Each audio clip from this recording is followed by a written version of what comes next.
So now we have the pathophysiology of neurogenic bladder. So many classifications have been used to group neurogenic bladder dysfunction. So each has their merits and clinical utility. So these classifications may be based on urodynamic findings or on bladder and urethral function.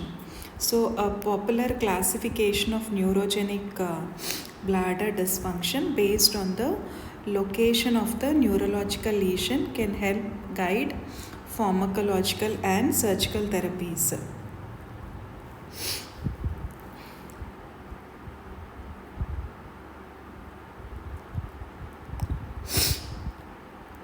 Okay, uh, so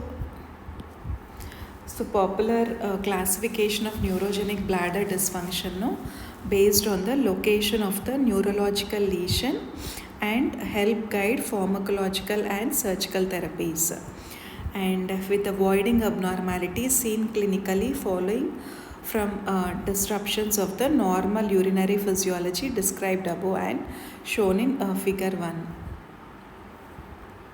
So in this classification, neurogenic bladder arises from any lesion above the pontine micturition center.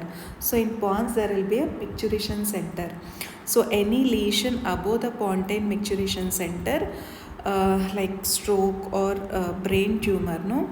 So this will produce uninhibited bladder. Lesion above the pontine micturition center produces uninhibited bladder. So lesions between the pontine micturition center and the sacral spinal cord, like any trauma or multiple sclerosis involving cervical thoracic spinal cord, it produces an upper motor neuron bladder. Okay, so lesions above the pontine micturition center like stroke or brain tumor produce uninhibited bladder. Lesions between the pontine micturition center and sacral spinal cord, either trauma or multiple sclerosis involving cervicothoracic spinal cord, produces an upper motor neuron bladder. And sacral cord lesions that damage the detrusor nucleus but spare the pudendal nucleus produce a mixed type A bladder. Okay, so sacral cord lesions are there, so which are damaging the detrusor nucleus. Okay, so if any detrusor nucleus is damaged, it produces a mixed type A bladder. So sacral cord lesions that damage the pudendal nucleus, no, it produces type B bladder. Okay, DA. Okay, so if detrusor nucleus is damaged, it will produce mixed type A bladder. Okay, DA, detrusor nucleus, A bladder, pudendal nucleus, BP. And lower motor neuron bladder from sacral cord or sacral nerve root injuries. So if there is any damage to the sacral cord or sacral nerve root, so that will cause lower motor neuron bladder. Okay, so damage to the detrusor nucleus, mixed type A bladder. Damage to the pudendal nucleus, a mixed type B bladder. So then above pontine micturition center, it is uninhibited bladder. So what happens in uninhibited bladder? So in uninhibited neurogenic bladder dysfunction, what will happen is reduced awareness of bladder fullness. What is happening? Reduced awareness. Okay, awareness of bladder fullness and a low capacity bladder. Okay, so reduced awareness of bladder fullness and low capacity bladder due to reduction of inhibition of the pontine micturition center by cortical and subcortical structure damage. So there is a damage to cortical and subcortical structures. So because of this, there is reduced inhibition of the pontine micturition center. Okay, cortical and subcortical damage is there. There is a reduction of the inhibition of the pontine micturition center. So this uninhibited neurogenic bladder means, so there is reduced awareness of bladder fullness and a low capacity bladder.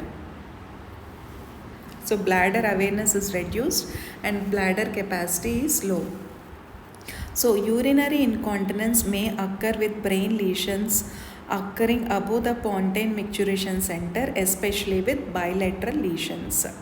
So urinary incontinence will occur, okay, with brain lesions occurring above the pontine micturition center, especially with bilateral lesions.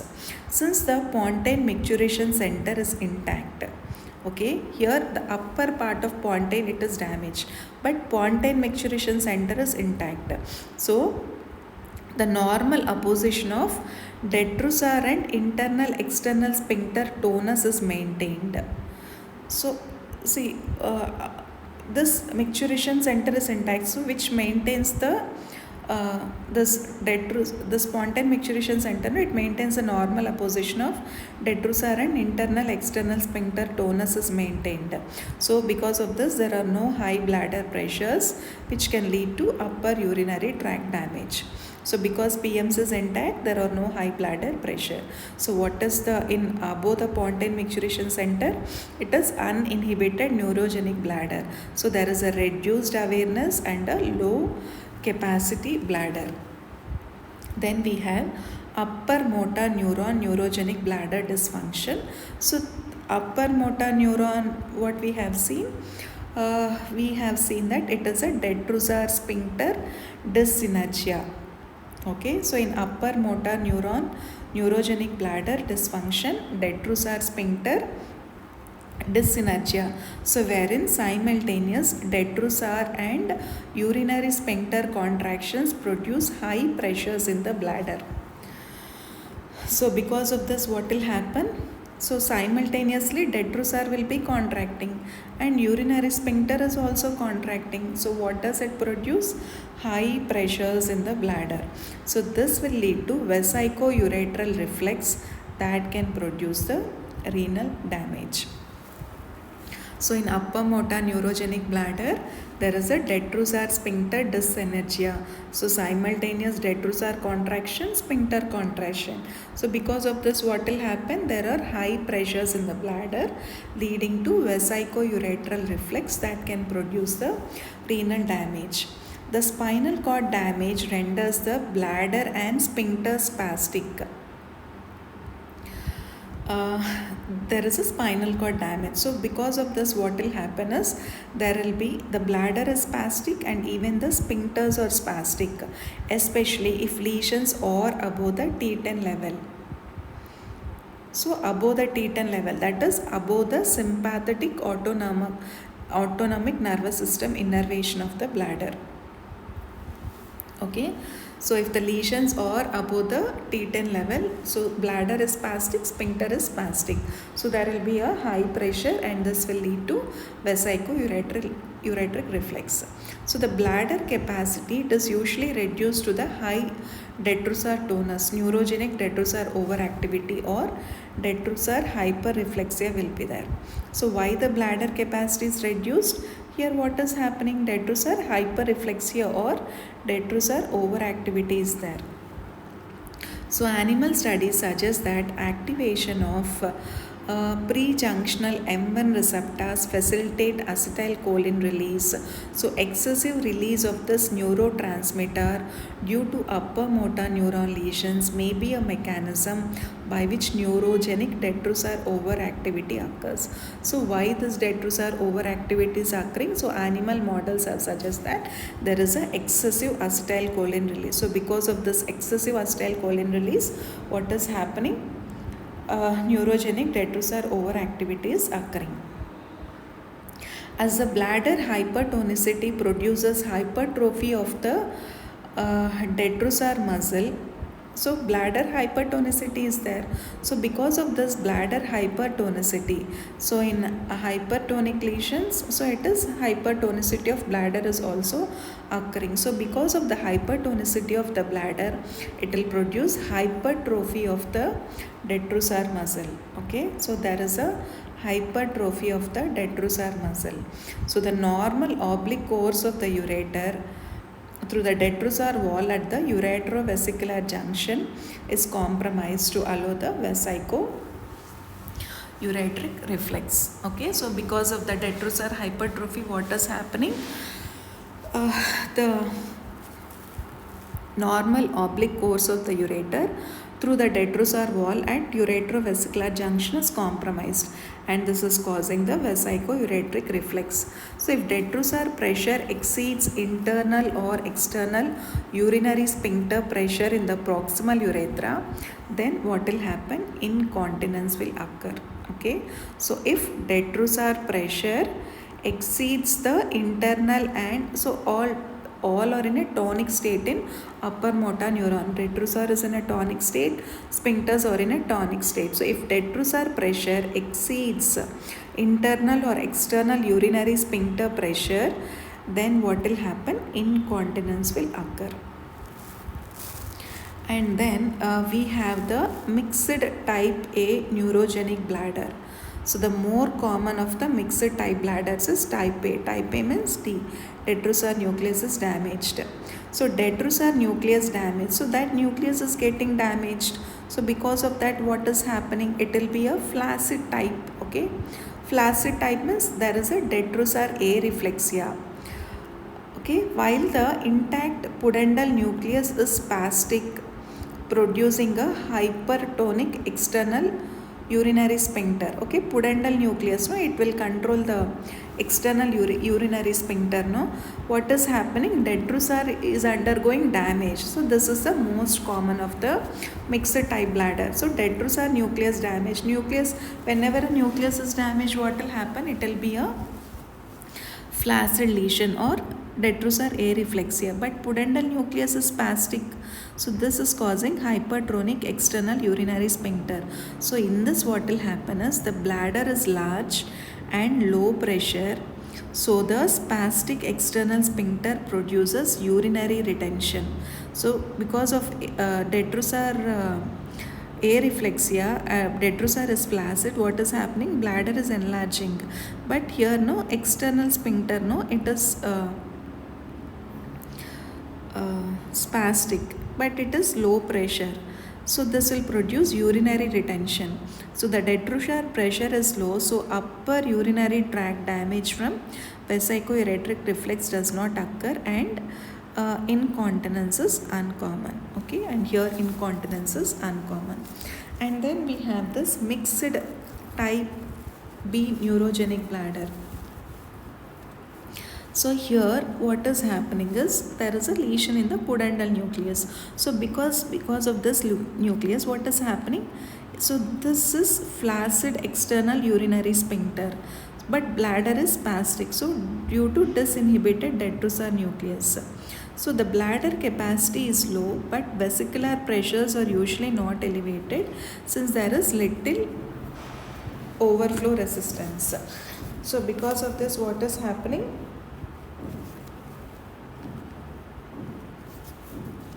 Because of this, what is happening?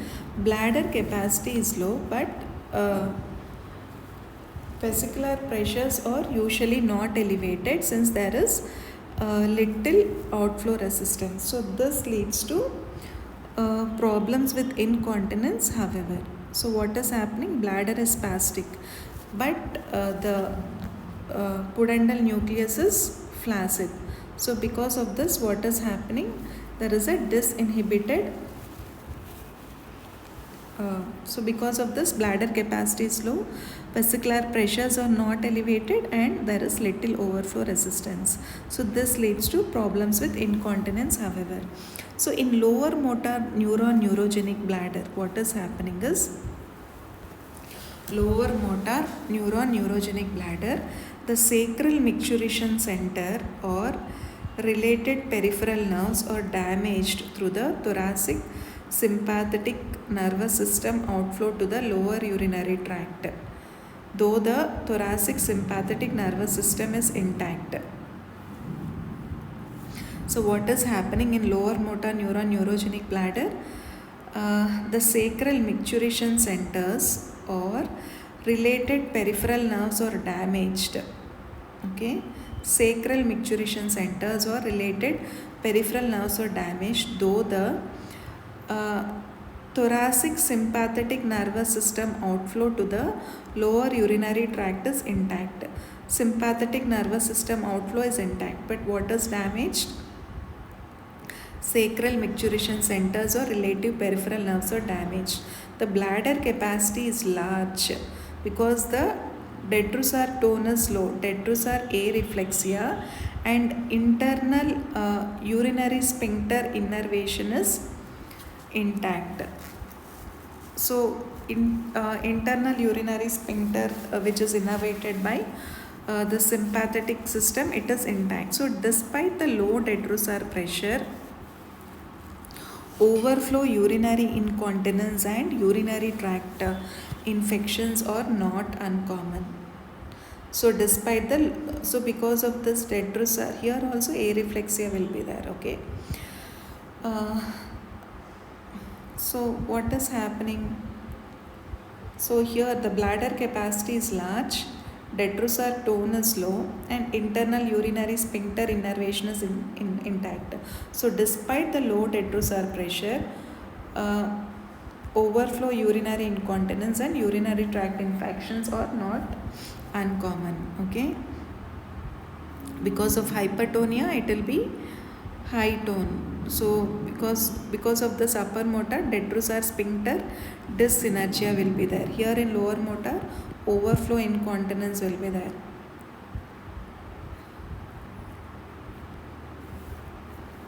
So another type of bladder dysfunction was first described in nursing home residents, termed detrusor hyperactivity with impaired bladder contractility, in which there is frequent but weak involuntary detrusor contractions causing incontinence despite incomplete bladder emptying.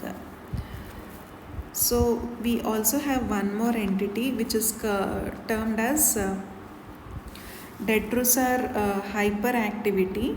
Hyperactivity of the detrusor will be there, but impaired bladder contractility. Though detrusor is hyperactive, but bladder contractility is impaired. So in which there is frequent but weak involuntary detrusor contraction. So this will cause incontinence despite incomplete bladder emptying.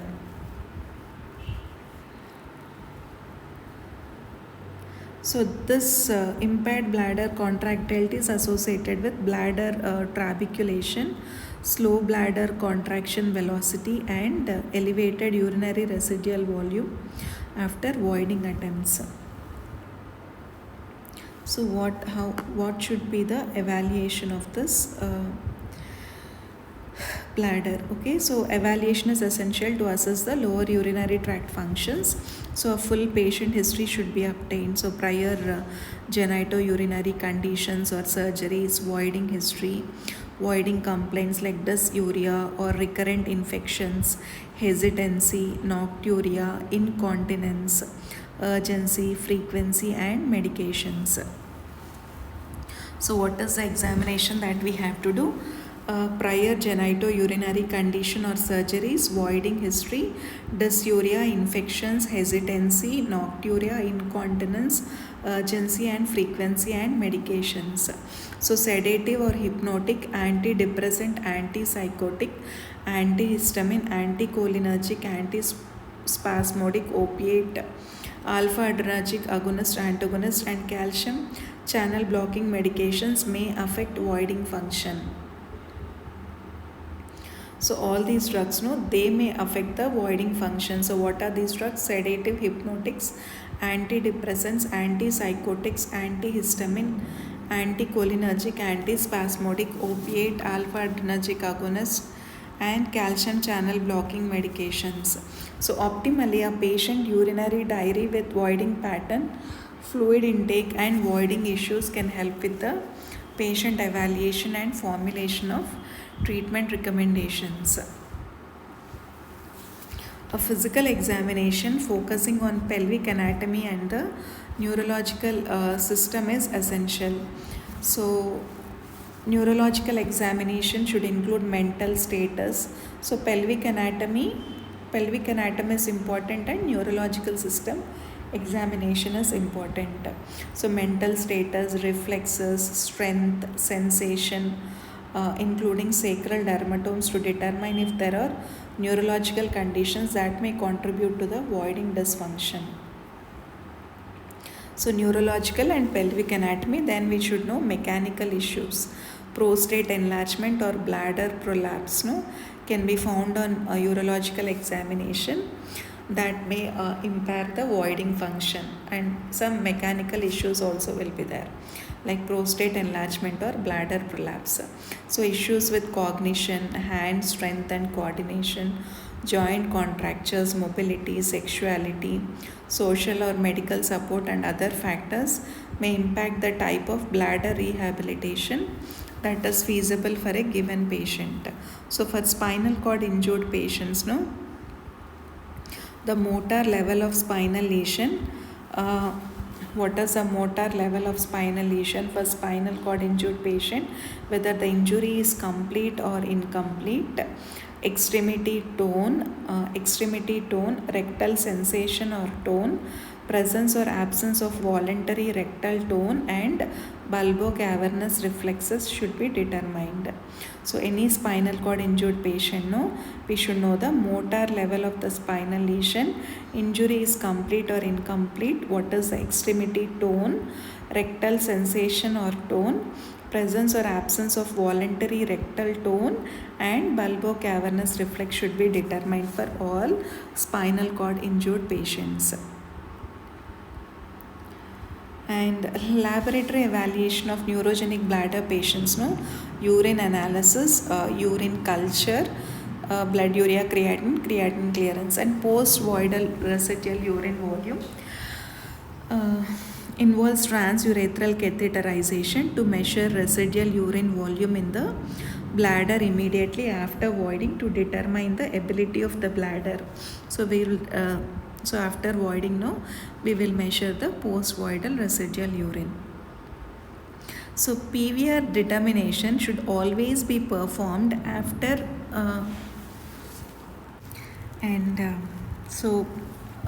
post-voidal residual determination should be always be performed after discontinuing Foley's catheterization or before instituting intermittent catheterization as a part of bladder retraining program. Okay. So before instituting or after discontinuing, we should measure the post-voidal residual volume. So post-voidal residues are necessary to prevent over distension of the bladder and determine the frequency of catheterization that is needed to keep residual urinary volumes under approximately 400 cc. So the post-voidal residues are necessary to prevent the post-voidal residues to prevent the over distension of the bladder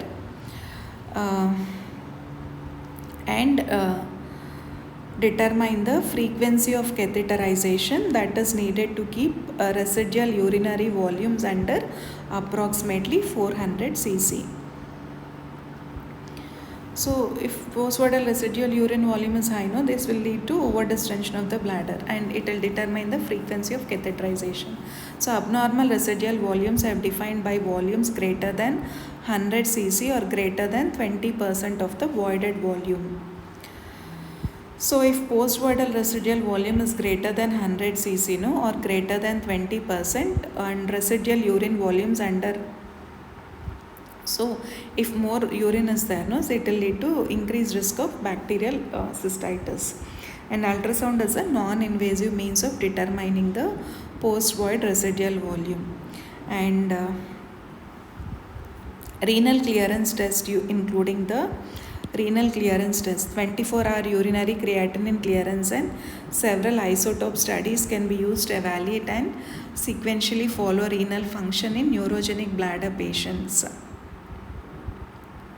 So renal clearance test, including the 24-hour urine creatinine clearance and several isotope studies to evaluate and sequentially follow renal function in neurogenic bladder patients.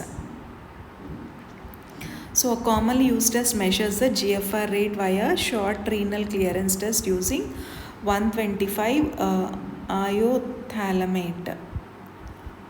So commonly used test, it measures the GFR via a short renal clearance test using the iothalamate. Urodynamic evaluation should be completed to assess urinary function including urinary flowmetry, bladder cystometrogram or electromyogram, Valsalva leak point pressure measurement and urethral pressure profile. So urodynamic evaluation means what will we measure? Urinary flowmetry, bladder cystometrogram or electromyogram, Valsalva leak point pressure measurement and urethral pressure profile. Urinary flowmetry, bladder cystometrogram or electromyogram, Valsalva leak point pressure measurement and urethral pressure profile. So urodynamic studies are the most definitive and objective means to determine abnormalities in the bladder and urethra in the filling or storage phase as well as voiding phase. So if we do a urodynamic study, then we'll get the most definitive and objective evidence in the bladder and urethra in the filling or storage phase as well as voiding phase in neurogenic bladder dysfunction. And then urinary flow rate evaluation, it's a non-invasive way. Flow rate evaluation to quantify the urinary flow, so defined as the volume of urine voided per unit of time. Flow rate, okay, how much urine avoided per unit of time. So urine flow, no, so this is dependent on the force of detrusor contraction as well as the urethral resistance. So if urine has to flow, and to determine the flow rate, it is dependent on the what is the force of the detrusor contraction as well as the what is the urethral resistance. So normal urine flow curves, no, they are bell shaped with rapid rise to peak flow, a short duration of peak flow, and then rapid fall of urine flow. Okay, so normal urine flow curves are bell shaped with rapid rise to peak flow, a short duration of peak flow, and a rapid fall of urine flow. So urine flow rate patterns are not diagnostic, but high flow rates are often seen with neurogenic detrusor overactivity. Okay, high flow rates means when do we get high flow rates? Neurogenic detrusor overactivity. And poor flow rates may reflect weak detrusor pressure and or urinary outlet obstruction. So if the poor flow rate is there, no, it could be a detrusor is weak because it is not forcing the urine, or it could be a urinary outlet obstruction. And the bladder cystometrogram or electromyogram testing using gas or liquid to fill the bladder to allow assessment of, we can use gas or liquid to fill the bladder, okay, to allow assessment of the bladder volume, what is the compliance and sensation, and documenting whether uninhibited bladder activity is present. So bladder cystometrogram, okay, or electromyogram, no, we use gas or liquid. We'll fill the bladder and will assessment of volume, what is the compliance and sensation, as well as documenting whether uninhibited bladder activity is present. So bladder pressures are monitored during filling and emptying by use of a transurethral catheter connected to a pressure transducer, and intra-abdominal pressure is often measured as well. So how do you measure the bladder pressures during the filling phase and emptying phase? By use of a transurethral catheter. So that catheter, no, it will be connected to a pressure transducer, and intra-abdominal pressure is often measured.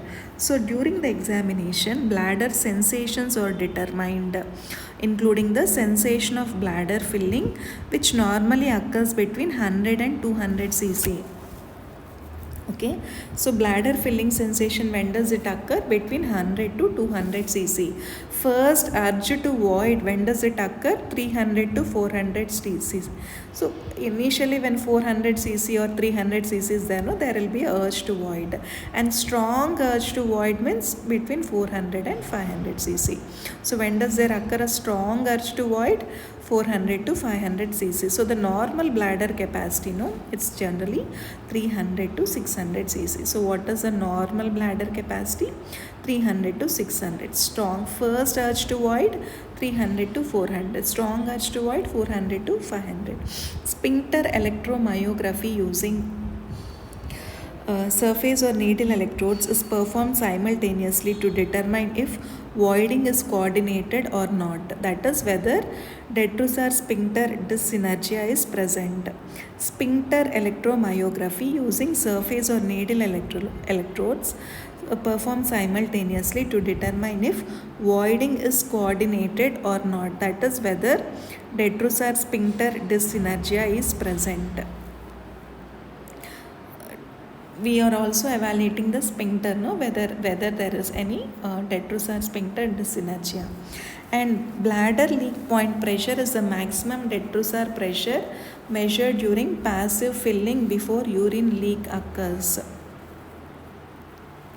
Bladder leak point pressure, okay, leak point pressure, okay, it's the maximum detrusor pressure measured during passive filling before urine leakage occurs.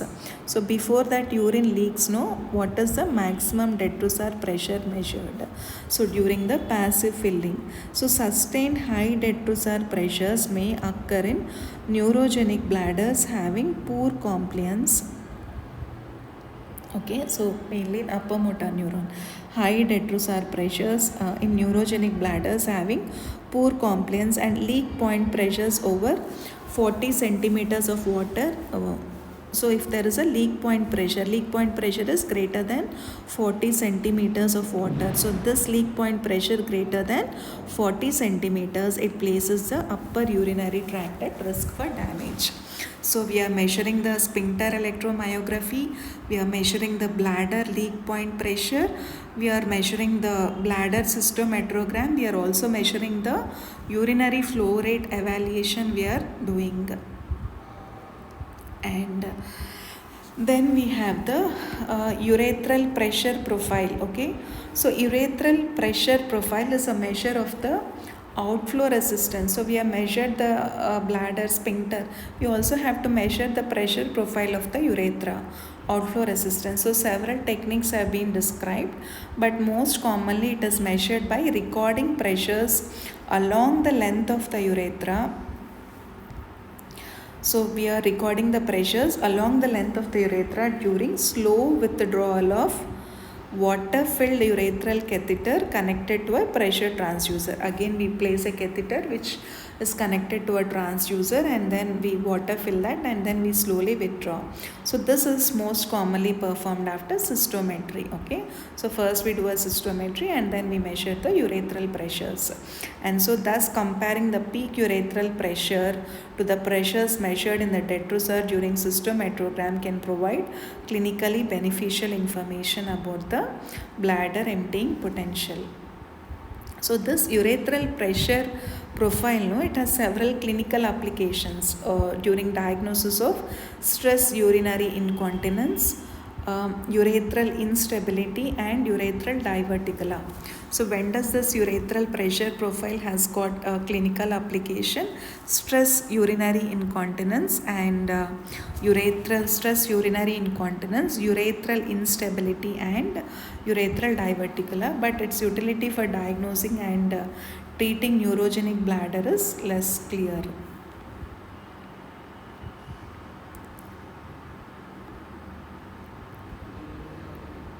Then the treatment part is still there.